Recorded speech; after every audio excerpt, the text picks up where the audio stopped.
आपने देखा जब चुनाव आते हैं तो पार्टियां तमाम जो वोट बैंक है उसे जातियों में बांटती हैं। बांग्लादेश से तस्वीरें ऐसे सामने आती हैं जहां हिंदुओं पर अत्याचार किया जाता है और सिर्फ बांग्लादेश नहीं, पाकिस्तान से भी ऐसी तस्वीरें सामने आती। कई राज्य ये कहते हैं कि डेमोग्राफी बदल गई, वहां पर जो पूरा एक संतुलन था वो बिगड़ गया है और ये सारी बातें एक और इशारा करती हैं कि हम सबको एक होना होगा। और इसको लेकर कई बार एक तरह से आह्वान किया गया, योगी आदित्यनाथ ने भी कहा और अब पीठाधीश्वर बागेश्वर धाम के बाबा धीरेन्द्र कृष्ण शास्त्री भी इसी बात को आगे बढ़ाते हुए कह रहे हैं कि जात पात को अब अलग हटा दीजिए, सब एक साथ आ जाइए। एकता का ये जो मंत्र दे रहे हैं बागेश्वर धाम के पीठाधीश्वर, वो क्यों दे रहे हैं, क्यों इसकी जरूरत पड़ी और इस मंत्र का अर्थ क्या है, इसके मायने क्या है, हर चीज आपको अब हम समझाने वाले हैं। आपको बताते हैं सबसे पहले कि बोला क्या है यहाँ पर धीरेन्द्र कृष्ण शास्त्री ने। आपको बताएं, पंडित धीरेन्द्र कृष्ण शास्त्री ने लोगों से ये मांग की, क्या मांग की? सोशल मीडिया पर नाम बदलने की मांग की। पहचान उन्होंने कहा कि आप हिंदू लिखें अपने नाम के आगे। इसके लिए उन्होंने बाकायदा मंच से यह आह्वान किया और कहा कि लोग जुड़े, हिंदू शब्द लिखने से क्रांति आएगी। उनकी तरफ से यह कहा गया, एक तरह से मंत्र दिया गया। उन्होंने कहा कि जाति में बांटने वाले बौखला जाएंगे, जो फायदे के लिए बांटते हैं वो बौखला जाएंगे, वो हैरान रह जाएंगे। आपको जरा सुनवाते हैं कि धीरेन्द्र शास्त्री ने क्या कहा है, एक बार सुनिए पहले। भारत के लोग ऊंच नीच जात पात छुआछूत को अगर कम करना चाहते हैं तो अपने नाम के साथ में जात के पीछे नहीं, अपनी जाति के आगे हिंदू लगाना प्रारंभ कर देवे। या अपने नाम के आगे लिखो या नाम के पीछे लिखो, लेकिन लिखो। तो सुना आपने क्या कह रहे हैं धीरेन्द्र कृष्ण शास्त्री? वो कह रहे हैं कि हिंदू एक हो जाएं, साथ आ जाएं। एकता का ये मंत्र वो दे रहे हैं, सनातनियों से अपील कर रहे हैं। आखिर ये अपील क्यों करनी पड़ी है और इस मंत्र का कैसा असर दिखने वाला है, पहले रिपोर्ट आपको दिखा रहे हैं।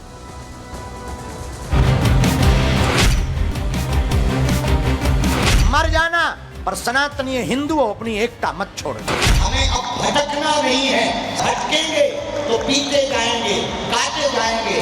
हिंदुओं की एकता होना बहुत आवश्यक है। तुम मेरा साथ दो, मैं हिंदू राष्ट्र दूंगा।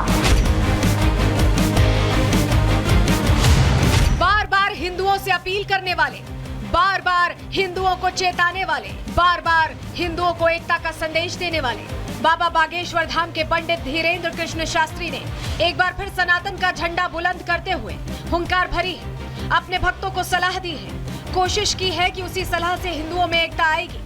कहा है कि सभी भक्त अपने नाम के आगे हिंदू लिखें, जिससे जात पात मिटेगी और क्रांति आएगी। आप खुद ही सुनिए। अपने नाम के साथ में जात के पीछे नहीं, अपनी जाति के आगे हिंदू लगाना प्रारंभ कर देवे। या अपने नाम के आगे लिखो या नाम के पीछे लिखो, लेकिन लिखो हिंदू।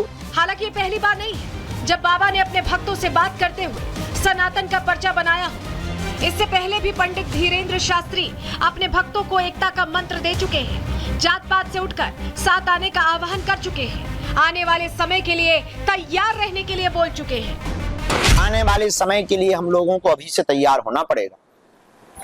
इसलिए हिंदुओं की एकता होना बहुत आवश्यक है।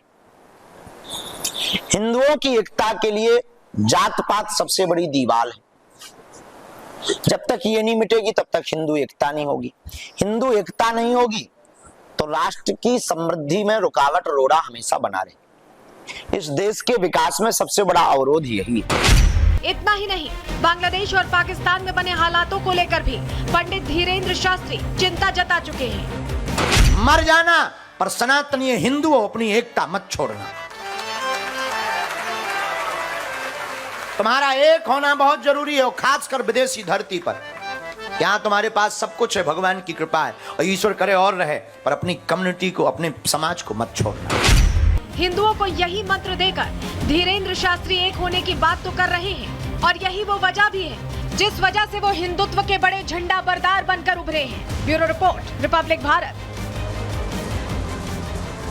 तो सुना आपने जात और पात पर प्रहार करते हुए क्या कहा है धीरेन्द्र कृष्ण शास्त्री ने। लेकिन आपको बताएं, यात्रा निकालने वाले लोगों में जागरूकता फैलाने के लिए, सनातनियों को एक करने के लिए यात्रा निकालने वाले हैं। 21 नवंबर से लेकर 30 नवंबर तक ये यात्रा निकलने वाली है। 21 नवंबर को बागेश्वर धाम से यात्रा की शुरुआत होगी और उसके बाद 30 नवंबर को ओरछा पहुंचकर इसका समापन होगा। अलग अलग जगहों पर इस बीच जाएंगे। लगभग 160 किलोमीटर की ये पैदल यात्रा है जहां लोगों से जुड़ते हुए चलेंगे पंडित धीरेन्द्र कृष्ण शास्त्री। रोजाना 20 किलोमीटर का सफर तय करेगी ये यात्रा, लोगों से जुड़ते हुए आगे बढ़ेगी। भक्त और हिंदू समुदाय के लोग इस यात्रा में शामिल होंगे, इसका हिस्सा होंगे। पदयात्रा इस मकसद से की जा रही, इस उद्देश्य से की जा रही है कि हिंदुओं को जागृत किया जाए, उन्हें एकता का संदेश दिया जाए। और जिस तरह से देश में जातिवाद फैलाने की कोशिश हो रही है, चुनावों को लेकर, राजनीतिक एजेंडों को लेकर, उसे खत्म करने के मकसद से धीरेन्द्र कृष्ण शास्त्री आगे बढ़ रहे हैं। लेकिन सिर्फ प्लान यहां तक नहीं है, प्लान बहुत बड़ा है। चलिए जल्दी से आपको बता देते हैं कि प्लान क्या है, आपके सामने जानकारी हम रख देते हैं, क्योंकि धीरेन्द्र कृष्ण शास्त्री इससे आगे भी यात्रा करने वाले हैं। जो मिशन है उनका हिंदू एकता का, वो लेकर आगे बढ़ने वाले हैं। इसके अलावा आपको बताएं, दिल्ली से वृंदावन भी जाएंगे और उसके अलावा लखनऊ से अयोध्या जाने का कार्यक्रम है और साउथ भी पहुंचने वाले हैं। आपको बताएं, वेल्लोर से तिरुपति बालाजी भी जाने वाले हैं। हालांकि अभी तारीखों का ऐलान नहीं हुआ है, लेकिन ये उनकी आगे की प्रपोज यात्रा है। लेकिन आपको याद होगा कि सनातनियों को एक करने की जो बात है, जो प्रण है, वो सिर्फ इनकी तरफ से नहीं, योगी आदित्यनाथ की तरफ से यह प्रण लिया गया था। शुरुआत उनकी तरफ से की गई थी। सुनिए क्या कहा था योगी आदित्यनाथ ने उस वक्त। राष्ट्र से बढ़कर के कुछ नहीं हो सकता, कुछ नहीं हो सकता। और राष्ट्र तब सशक्त होगा जब हम एक रहेंगे, नेक रहेंगे, तभी नेक रहेंगे। बटेंगे तो कटेंगे। योगी ही नहीं, आपको बताते हैं प्रधानमंत्री नरेंद्र मोदी ने भी कहा है कि हम बांटेंगे तो बांटने वाले महफिल सजाएंगे। जी हाँ, उनकी तरफ से कहा गया था। योगी आदित्यनाथ ने क्या कहा था, हमने आपको बताया कि एक रहेंगे तो नेक रहेंगे, बटेंगे तो कटेंगे कहा था। और अब मोहन भागवत की तरफ से भी इसमें एक बयान आया था। आपको बताएं कि हिंदू समाज को एक होने की गुहार उन्होंने भी लगाई थी। प्रदीप सिंह जो सांसद है बीजेपी के, उन्होंने भी कहा था कि अररिया में रहना है तो हिंदू बन के रहना होगा, एक साथ रहना होगा। ये तमाम वो सियासी चेहरे हैं जिन्होंने पहले ये कहा है। और वहीं आपको बताएं कि दत्तात्रेय होस बोले, RSS के जो सह सरकार्यवाह हैं, उनकी तरफ से भी अब इसको लेकर बयान दिया गया। उन्होंने भी एकता के मंत्र पर जोर दिया है। सुनिए जरा। स्लोगन कुछ में कटेंगे बटेंगे जो भी कहें, स्पिरिट क्या है, हिंदू समाज एकता से, एकात्मता से नहीं रहेगा तो हम जाति, भाषा, प्रांत के अगर पिछड़ा भेद से हम करेंगे तो हम कटेंगे। तो इसलिए एकता आवश्यक है किसी भी राष्ट्र के, राष्ट्रीय एकता। तो ये एकता का मंत्र इसलिए देना पड़ा है क्योंकि जातियों में बांटने की जो बातें चलती हैं, उससे इतर हम सभी को एक रहना होगा और इसको लेकर अब बात दोहराई जा रही है। इसी के साथ आज के लिए प्रहार में इतना ही। कल फिर हाजिर होंगे डिटेल रिपोर्ट के साथ। तब तक के लिए दीजिए इजाजत। नमस्कार।